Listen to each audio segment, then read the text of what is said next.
uma suposição minha.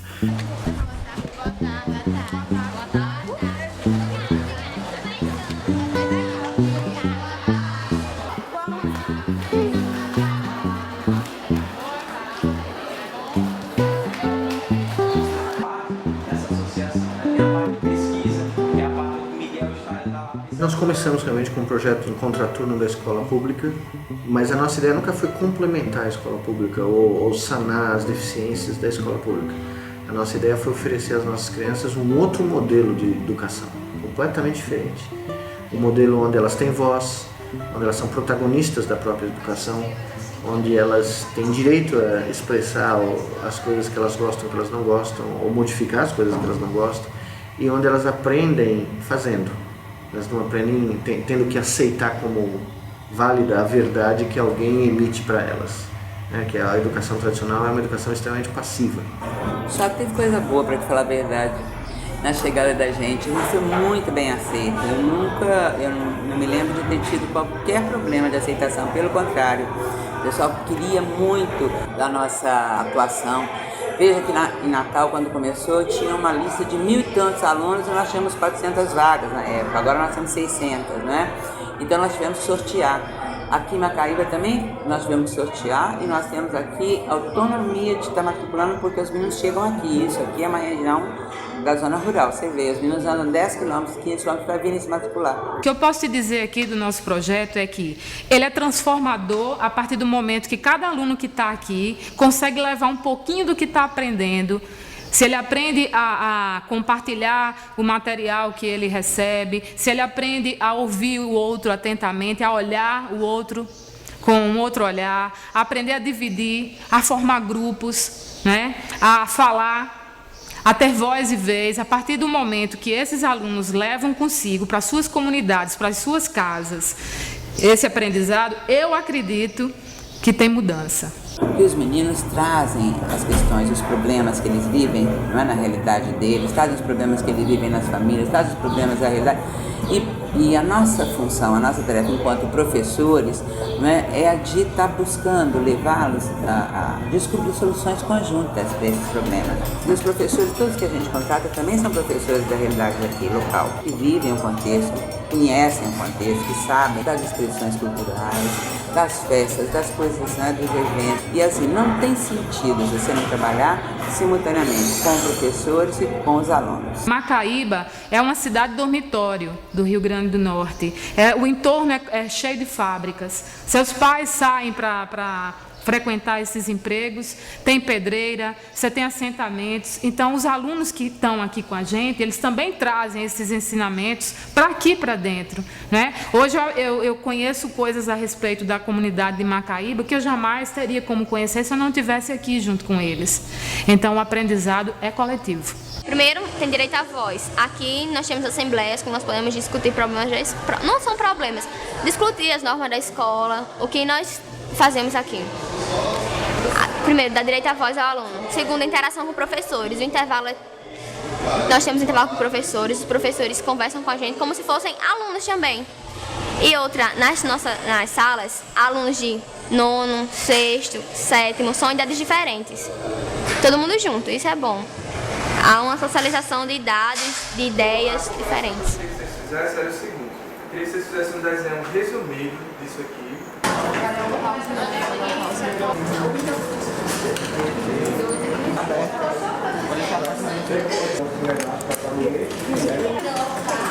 A minha formação como professora começou aqui mesmo, assim. Eu acho que a teoria é muito importante, lógico, né?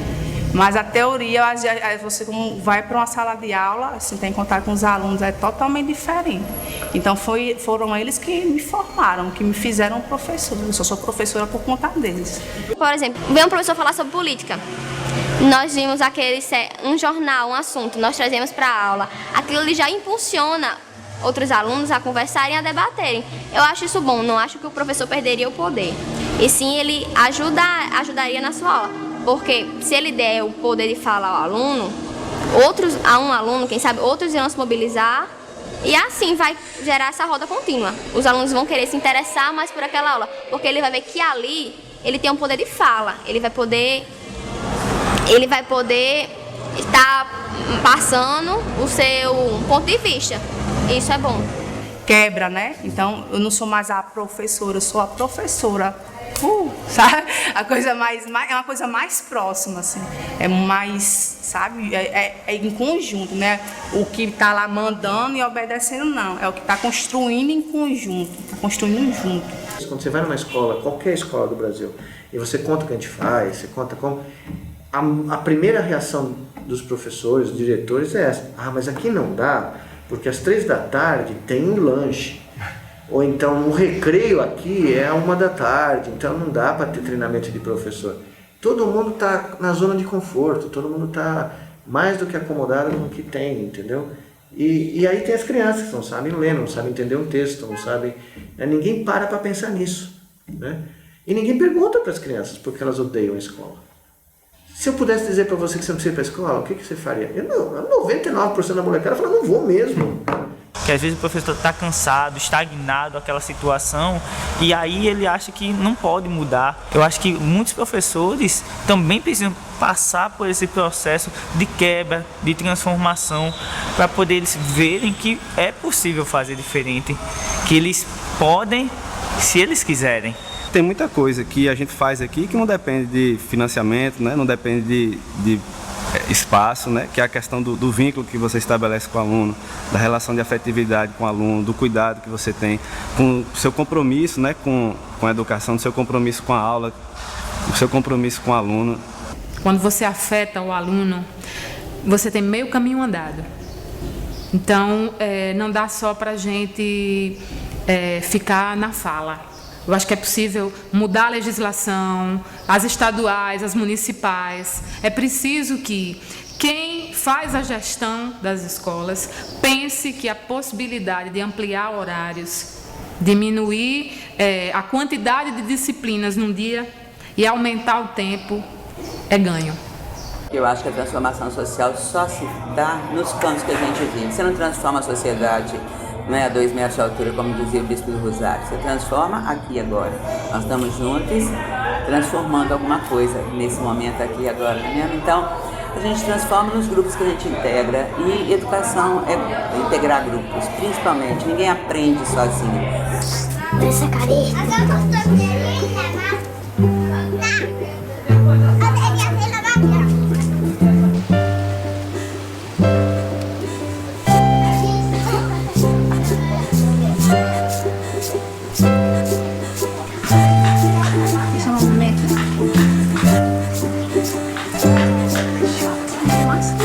Eu sou uma das fundadoras, diretora, professora e faxineira da escola. Nossa escola ela é uma escola livre, é uma escola não diretiva. Aqui a gente não direciona a expressão do ser. Aqui a gente acredita que cada um tem dentro de si a sua evolução e a sua forma de evolucionar, que cada um tem sua forma. O que a gente faz é criar um espaço protegido onde a criança possa expressar quem ela é. ¿Quién llegó ontem, né? Soraya. ¿A dónde está? Anda, Há 32 anos que eu estou aqui, então eu sei que o fogo queima, eu sei que na água pode se afogar, eu sei o que pode e o que não pode fazer. Então, na escola livre não é hago o que eu quero, eu faço o que eu quero. Não. Tem muitas regras aqui, e tem disciplina, e tem ordem. Cada coisa que eu pego, eu guardo. Aqui não xingamos, aqui não batemos, aqui não desrespeitamos alguém. Eu tenho cor de rosa e você não. Não, aqui assim não fazemos. São limites, na verdade, que não limitam. Por exemplo, não corremos dentro da sala, mas corremos fora. Você sempre pode fazer o que você quer, mas com respeito, no lugar correto, da forma correta, em comunhão. Não pulamos da janela, mas pulamos da casinha, do parquinho ou da cama elástica. Não comemos dentro da sala, mas comemos na cozinha. Cada coisa tem o seu lugar. Não gritamos na cozinha, mas pode gritar o que quiser lá fora. Então, você, no mesmo tempo que a criança ganha sua força de expressão, ela também aprende a como conviver em harmonia e em respeito com todo mundo. Aqui você vê crianças de 1 ano até 13 anos, todos juntos, em perfeita harmonia, com respeito um pelo outro. maior isso. Porque, tipo, pega qualquer um, logo maior.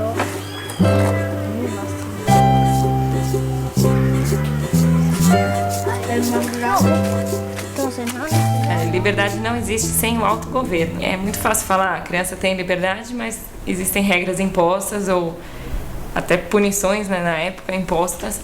Então você pode escolher o que você faz o dia inteiro, mas se você quebra o vidro, eu vou dizer que isso que acontece, que essa é a punição.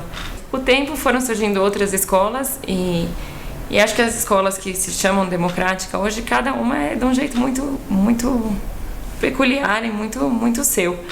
Summerhill funciona de um jeito e funciona como internato, outra escola funciona de outro jeito, tem escolas que os pais participam das assembleias. Mais do que escola democrática, mais do que escola livre, é uma comunidade que tem um número grande de crianças e alguns adultos juntos. Então eles se resolvem lá e tem a maturidade, ou se pede uma maturidade, ou convida-se para que eles aprendam uma maturidade de se resolver. Um julgamento ou um olhar de um adulto, ele pode apagar a expressão de 40 crianças em um segundo, ou mais. Só um olhar que tem julgamento por trás, ou que tem um qualificativo, ou que tem uma expectativa por trás, ele apaga a expressão de uma criança. Porque a energia das crianças, a expressão delas, ela é muito forte. Você vê uma criança de 2 anos, a expressão dela é muito forte e não está nem aí para nada, ela está expressando.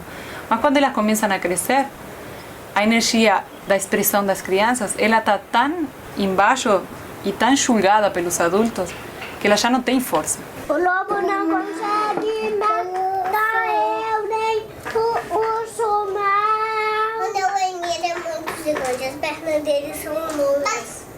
E eu posso pegar uma pistola de fogo e psquá. Reba! Só que não é? Que? Lá, na Catarina, ele é bem gigante. Ele é muito alto. E tem um buraco bem gigante. As nossas crianças, elas sabem pensar. Elas sabem pensar por si. Elas não precisam a forma que alguém ensinou. Elas têm cada uma a sua forma. Então, para fazer uma conta, imagina uma soma ou uma divisão, cada um tem sua forma de fazer. Essa forma própria de cada um. Entender a criança como outro ser humano, que já é. E aí se relacionar com outra pessoa como se você se relacionaria com outra pessoa. Com a diferença de que algumas coisas ela tem autonomia para fazer, outras não. Se ela fizer errado, qual a pior coisa que pode acontecer?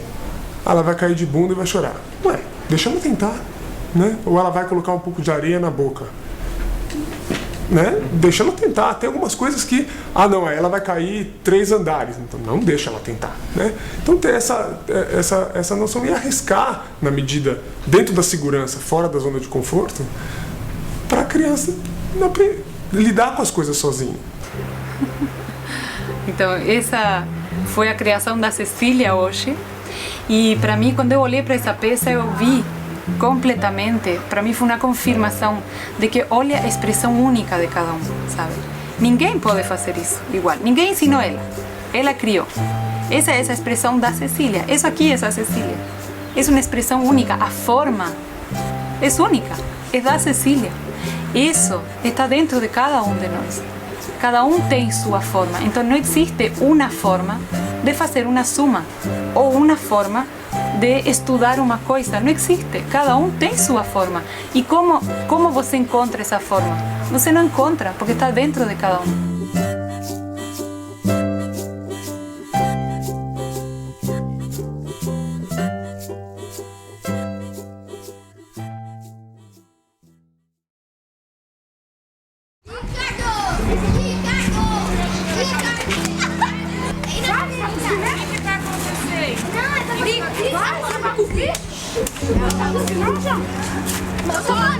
Eu só devia ter arrumado mais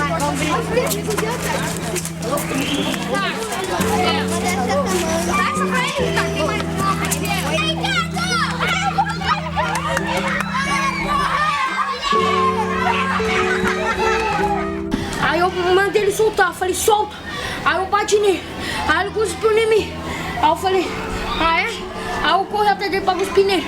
Aí ele pegou e deixou com o João. Aí eu falei assim, depois você vai ver o cuspi com você. Aí depois ele já apareceu ali com uma vara pra me bater. Você cuspiu e o problema resolveu. Foi resolvido? Não. Pedir desculpa, como você bem colocou, ela tem que estar. Primeiro, a criança tem que entender o que é que ela fez, qual é a consequência, para depois poder tentar resgatar aquilo, né? E que a desculpa em si só às vezes não é o bastante. Eu vou precisar ou consertar ou rever alguma coisa. E que procedimento eu uso? Então, se eu só peço desculpa e isso é o bastante, pronto, eu já esqueci de tudo que eu podia ter aprendido com essa situação. Já ignorei. Então tem que tomar cuidado, porque a desculpa muitas vezes ela faz a gente pular a parte importante, que é de rever, resgatar, né, reconstruir, entender a consequência. Ele falou, ele e o Ricardo falou, Ele tá aqui, fala com ele agora. Você falou assim, então gosto. Eu falei. Aí eu falei assim, eu falei o quê? Você queria cuspir no Ricardo? Eu falei pra você cuspir. Não, mentira. Aí você Ele falou não assim. falou, tá até testemunha. Eu tava ali. Peraí só um pouquinho, só um minutinho. Aí, você quer participar? Então vem aqui e a gente vai combinar uma vez de falar. E a gente vai falar com o outro, não do outro, tá bom? A questão tempo é um problema, porque as escolas, as professoras têm lá tudo que elas têm que oferecer, têm que ensinar, é um monte de coisa, é uma correria. Então, quando dá um problema e as crianças, professora, ele fez tal coisa, ele me bateu, ele me xingou, a professora vira e fala, isso não se faz, isso é feio, vai lá, pede desculpa, fulano, resolve isso, né? Não faça assim, não faça assado. É rapidinho para ela fazer essa intervenção, à distância, mas a chance disso acontecer muitas vezes depois é enorme. Diferente dela chegar e se colocar no papel de mediador mesmo, que o adulto tem que ser para resolver essas situações. Então a professora vai lá, escuta uma criança que trouxe a queixa, enquanto isso a outra criança que está sendo acusada, né, também vai fazer um exercício de escuta, porque vai ouvir como foi que o outro encarou a atitude dele. Depois que um falou, o outro fala, e depois que os dois falaram o que aconteceu e aumentou já um pouquinho a consciência, porque às vezes um viu a situação de um jeito totalmente diferente do outro, né? A professora pode lançar a proposta. Então, como é que a gente faz para resolver isso? Mas quando a gente não gosta de alguma coisa, o que a gente tem que fazer, Ricardo? Sei lá, falar. Eu não gosto dessa brincadeira. Isso! Tá vendo? Se você dissesse pra ele num momento assim, olha... Guilherme, eu não gostei de você ter segurado no meu pescoço. O que você ia fazer, Guilherme, se ele tivesse te falado, ao invés de te machucar? Eu ia falar, então para de atrapalhar. Aí ele pediu pra você parar de atrapalhar o que estava acontecendo. E você? Eu tô atrás para não atrapalhar. Vou sair de perto. Você pensaria nisso? Estão vendo onde está o problema? Ele sai bater papo. Tudo começou pela falta de respeito. O respeito.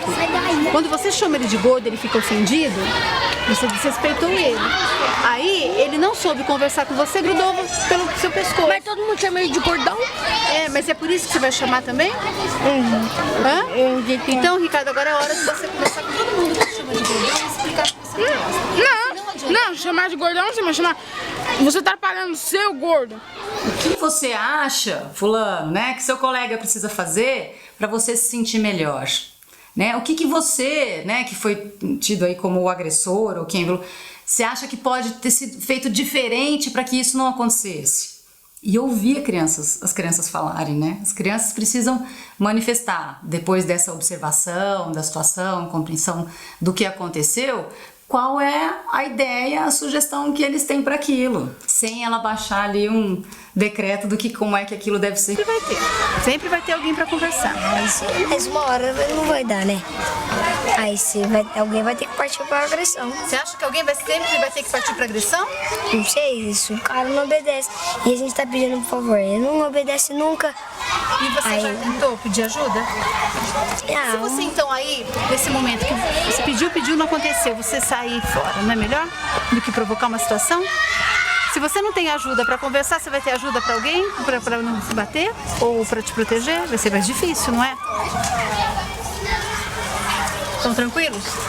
Com certeza isso vai levar muito mais tempo do que ela emitir de longe um fica quieto, pede desculpa, né? Mas é mais eficiente em termos de educação, porque essas crianças numa próxima situação vão tentar resolver sozinhas, vão usar esse modelo que foi oferecido pela professora ou professor, né, para resolver conflito. Então, será que o outro entendeu o que eu quis dizer? Né? Ele se sentiu ofendido por quê? Né? Então, mas não era a intenção. Então, vamos rever que de outra maneira eu posso falar aquilo. É só assim que vai dar para construir, quando as pessoas pararem para conversar e se ouvir, né? Só se aprende quando, perante algo, e esse algo pode ser uma necessidade, um problema, um desejo, um sonho, o que for, alguém se interroga, alguém se aproxima e os dois, com relação à fonte de conhecimento, que pode ser uma pessoa, pode ser uma lan house, pode ser um livro, uma biblioteca, a internet, no ciberespaço, fazem um combinado, ou seja, um projeto. E quando isso acontece, a aprendizagem deixa de estar centrada no tradicional aprendente, que é o aluno, e deixa de estar centrada no tradicional ensinante, que é o professor, o currículo, para estar centrada na relação. Está tudo centrado na relação. E é da qualidade da relação e dos instrumentos que a medeiam que a informação é transformada em conhecimento. Existe produção de conhecimento. É na relação. Eu vou entendê-lo e vou procurar o consenso. Portanto, aqui não há espaço de democracia representativa. Há o espaço de direto. Eu e tu e eu. E no meio, na relação, está a resposta.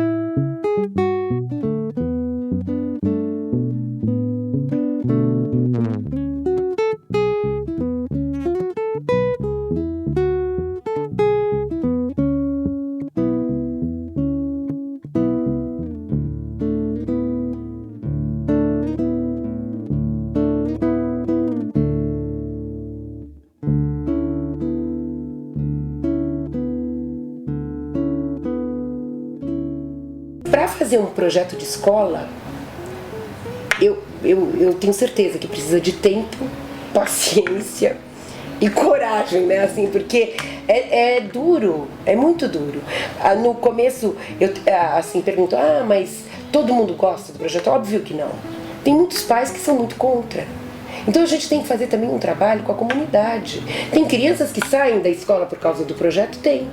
Mas tem crianças que também entram na escola por causa do projeto. Se vocês estão levando seus filhos para uma escola que não faz bem para vocês, que não faz bem para os seus filhos, então mudem. Não esperem alguém mudar, porque ninguém vai mudar pela gente. Somos nós que temos que mudar. E essas crianças que estão aqui inocentes, com aquele olhão brilhante, elas confiam 100% na gente. Elas confiam que a gente cria um espaço verdadeiro para elas. Então, se a gente está levando elas para uma escola ou está dando uma educação que nem a gente acredita, que a gente sabe que não é legal e não mudamos, estamos à espera de alguém mudar por nós, então nunca vai mudar. Eu acredito tanto nesse modelo e é o que realmente eu quero pro Miguel, sabe? Hoje, assim, se eu... Amarela lá, no lado. Espera um pouquinho. Não, vamos lá no rio. Se eu batalho tanto para chegar nesse ponto, é porque eu acho assim que a instituição da escola ela tem uma troca muito rica. O meu sonho é encontrar um lugar onde o meu filho possa estar feliz, possa aprender com prazer. E se eu tô agora com 9 meses, prestes a ganhar neném, nessa escola ainda trabalhando, é porque realmente eu acredito que o rumo é esse. Uma pergunta que muitos fazem assim é o seguinte: bom, eles estudam aqui desta forma, aí depois eles vão embora, e como é que vai ser na outra escola? E nós não temos nenhuma preocupação com isso. Nós temos preocupação se a gente está avançando na vivência dos princípios do projeto ou não. Se a gente está avançando na autonomia, na responsabilidade, na solidariedade. Agora, aqueles alunos que nós estamos vendo que está avançando na questão da autonomia, da responsabilidade e da solidariedade, ele vai se sair bem em qualquer local. Progressista, conservador, quer dizer, isso nunca foi problema para nós. Eu acho que de um lado é preciso de uma militância e de outro lado é preciso da sociedade entender que educação é uma coisa que precisa ser discutida, né? Educação é alguma coisa que precisa ser pensada, educação é alguma coisa que precisa ser refletida, e que nós precisamos sair um pouco do reducionismo de pensar apenas um foco da educação do vestibular ou um foco da educação para mercado de trabalho, que educar é alguma coisa muito maior do que isso, que vai além disso. Educação é escolha. Eu tenho que escolher estar, eu tenho que escolher, eu tenho que optar por caminhos. E os caminhos, eles se fazem no coletivo. Não existe o fazer isolado, né? Então a gente precisa pensar no coletivo. Eu acho que tem muita coisa aqui para mudar, né? Então eu estou aonde eu sonhei estar, numa educação que é possível e transformando aqui e agora. É no menino que está do lado, é no menino que está no corredor, é no menino que está aqui com a gente no turno. Ele, junto com outro, mais outro, mais outro, eles vão fazer a diferença. Pais sabem criticar professores, professores sabem criticar poder público, alunos sabem criticar as escolas, mas ninguém se ajuda. Então primeiro tem que haver uma sociedade entre todas essas partes. Porque sem isso não haveria lutas individuais, somente professores lutam por questão salarial. Alunos querem melhor educação. O poder público, alguns querem se melhorar, outros não conseguem, por falta de apoio. Então, primeiro tem que haver a compreensão das partes. Eles têm que se ajudar. Acho que isso seria o ponto de partida. Para mim, educação sempre vai significar alguma coisa que só acontece no plural. Porque para acontecer são necessárias no mínimo 2 pessoas, o eu e o outro. Por isso que é plural. Para os professores, ousadia, né? Quem não ousa, quem não busca, quem não oportuniza, não sai do lugar. Então, que eles deem voz e vez aos alunos. Deem a possibilidade de aprender junto. Porque o professor, ele aprende com o aluno e o aluno aprende com o professor. Não é para, é com. Professor com aluno, não é o aluno para o professor para o aluno. Isso precisa ser propagado. Aprender para a vida, aprender para construir, aprender para equilibrar, aprender para ousar.